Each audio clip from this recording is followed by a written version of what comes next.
Une bombe politique éclate en plein cœur de l'hiver 2025, révélant une alliance improbable entre Jean-Luc Mélenchon et le Rassemblement national contre Emmanuel Macron, accusé de brader les intérêts nationaux à des puissances étrangères.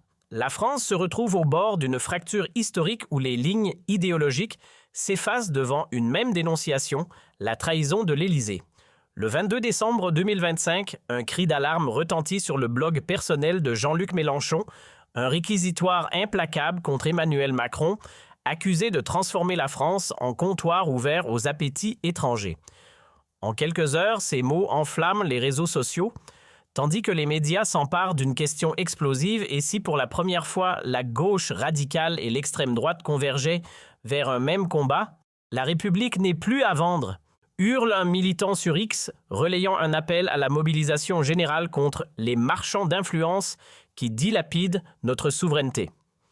L'accusation de Mélenchon résonne comme un coup de tonnerre dans un ciel déjà chargé. Macron, trop complaisant avec Israël après la reconnaissance de la Palestine, trop dépendant de Moscou pour le gaz, aurait-il scellé des pactes obscurs au détriment de la nation? Les réactions fusent, les rues s'embrasent, et une question obsédante traverse les esprits. Comment l'homme qui incarnait la rupture avec le système en 2017 en est-il arrivé à incarner aux yeux de ses détracteurs le symbole même de la soumission? Les écrans s'allument, les tribunes s'enflamment, et la France découvre stupéfaite que l'improbable peut advenir une convergence entre la fronde mélenchoniste et la fermeté lepéniste. Qui défend encore ce pays? S'interroge un éditorialiste tandis que les cortèges se forment unis par une colère inédite. Depuis des mois, la France étouffe sous le poids d'une diplomatie ambiguë où chaque décision semble dictée par des intérêts étrangers plutôt que par la volonté nationale. Les alliances se fissurent, les partis traditionnels perdent pied et l'opinion publique exaspérée cherche désespérément un recours. Dans ce paysage politique fracturé, l'accusation de Mélenchon tombe comme une évidence cruelle. Macron a vendu notre voix à ceux qui nous dominent. Les sondages s'affolent. Les analystes parlent de basculement et une certitude s'impose. L'heure n'est plus aux divisions stériles, mais à l'union sacrée contre une trahison perçue comme intolérable. Le pouvoir macroniste, déjà fragilisé par des choix controversés, se retrouve désormais sous le feu croisé de deux forces opposées mais déterminées. À gauche, Mélenchon dénonce une dépendance honteuse aux lobbies étrangers, tandis qu'à droite, le RN brandit le drapeau de la souveraineté bafouée. Les réseaux sociaux s'embrasent.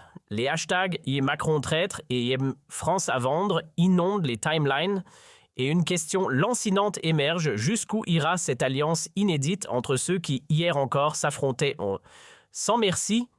Les rues grondent, les syndicats s'organisent et l'Élysée isolé voit ses marges de manœuvre se réduire comme peau de chagrin. Les révélations de Mélenchon tombent dans un contexte explosif, une économie asphyxiée par la hausse des prix de l'énergie, une industrie en lambeaux face à la concurrence asiatique et une colère sociale prête à exploser.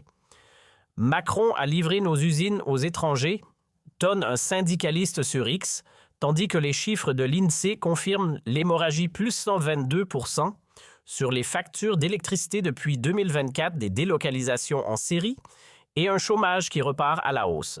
Dans ce climat de défiance généralisée, l'alliance improbable entre LFI et le RN prend une dimension symbolique, l'union sacrée contre ceux qui bradent la France, qu'ils soient à Bruxelles, à Moscou ou à Tel Aviv. Les Français ne croient plus en leur président, à peine 5% lui accordent leur confiance, selon un récent sondage Odoxa, tandis que 72% estiment qu'il a sacrifié l'indépendance du pays sur l'autel des alliances douteuses. La méfiance envers le pouvoir n'a jamais été aussi forte, avec seulement 12% de crédibilité accordée aux institutions et 10% aux grands médias. Dans ce terreau fertile pour la révolte, une voix inattendue résonne, celle de Marine Le Pen, qui pour la première fois trouve un écho inattendu chez les électeurs de Mélenchon. Macron a trahi, mais nous ne transigerons pas, lance-t-elle lors d'un meeting à Lille, scellant une trêve historique entre deux camps autrefois ennemis. Le 22 décembre 2025, Mélenchon publie sur son blog des preuves accablantes des contrats signés dans l'ombre des accords énergétiques opaques avec la Russie et des concessions territoriales controversées en Méditerranée. Macron a cédé notre souveraineté à ceux qui nous méprisent, écrit-il avant de révéler des échanges compromettants entre l'Élysée et des lobbies étrangers. Les documents partagés massivement sur les réseaux montrent des promesses de marché public en échange de soutien politique et des clauses secrètes dans des traités internationaux. La France n'est pas à vendre, scande une foule en colère devant l'Assemblée nationale, tandis que le RN et LFI, pour la première fois, marchent côte à côte dans les cortèges. D'un ton solennel, Mélenchon lance sur son blog « Macron a signé des accords qui enchaînent la France pour des décennies et le peuple n'a même pas été consulté ». Aussitôt, les réseaux s'embrasent. Les hashtags « Macron vende la France »,« Trahison nationale » et « Mélenchon Le Pen unissent » inondent étant les tendances, tandis que des milliers de citoyens partagent des captures d'écran de contrats controversés. Enfin, quelqu'un ose dire la vérité, commente un internaute alors que les images de manifestations spontanées envahissent les timelines. Même les partisans les plus sceptiques du RN saluent cette fois un sursaut patriotique et les cortèges se forment, mêlant drapeaux rouges et bleu marine. Les preuves s'accumulent des enregistrements audio de réunions secrètes des mails échangés entre l'Élysée et des ambassades étrangères et des rapports confidentiels révélant des cessions d'actifs stratégiques. Macron a vendu notre avenir pour des miettes, s'indigne un économiste sur BFM TV, tandis que des vidéos de manifestations visionnées des millions de fois montrent des pancartes « Non à la France colonisée ». Les mêmes fleurissent représentant Macron en vendeur de patrie et Mélenchon en héros de la résistance. Même les médias traditionnels habituellement divisés reconnaissent l'ampleur du scandale, une alliance improbable, mais un même combat sauver la souveraineté. Le 22 décembre 2025, l'hémicycle de l'Assemblée nationale devient le théâtre d'un affrontement historique. Jordan Bardella, président du RN, lance avec ironie « Macron a uni ce que personne ne croyait possible. La gauche radicale et le RN dans un même combat. Marine Le Pen enfonce le clou sur X. Quand Mélenchon a raison, c'est que la trahison de Macron est trop flagrante. » À la tribune, Clémentine Autain tente de défendre la ligne de LFI, mais les divisions au sein de la NUPES éclatent au grand jour. Gérald Darmanin, saisi par l'urgence, tente de minimiser la crise sur France 2. L'union sacrée contre l'Élysée ne fera pas oublier les divisions passées. Des sources proches du pouvoir confient à Le Canard enchaîné, Macron est isolé comme jamais. Même ses alliés traditionnels le lâchent. Elisabeth Borne, invitée sur France Inter, tente de rassurer. La France reste forte malgré les attaques.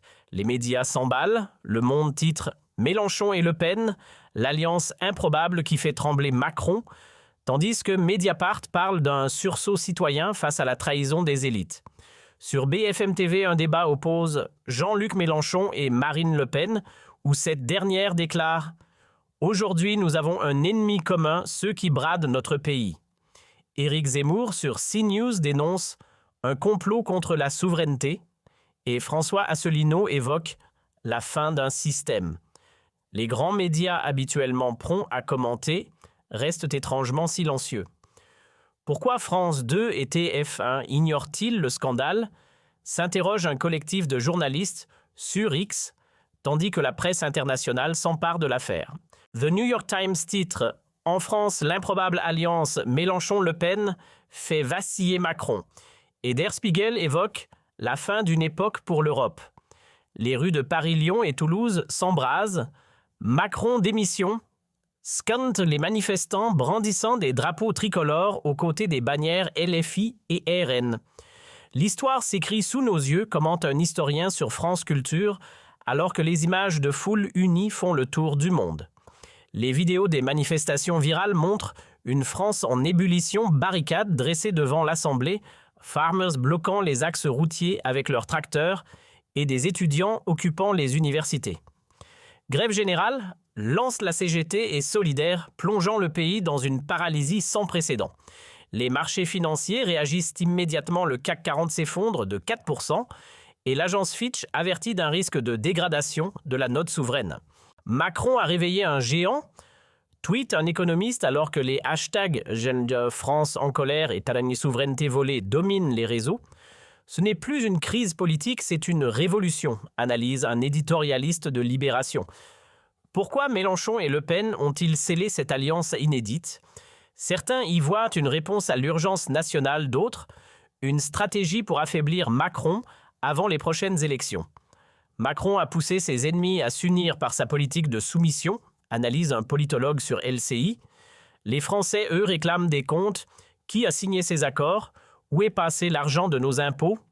Le RN et une frange de la NUPES déposent une proposition de commission d'enquête à l'Assemblée, tandis que la Cour des comptes est saisie pour faire la lumière sur ces contrats opaques. La vérité éclatera et ceux qui ont trahi paieront, promet un député LFI sous les applaudissements de l'hémicycle.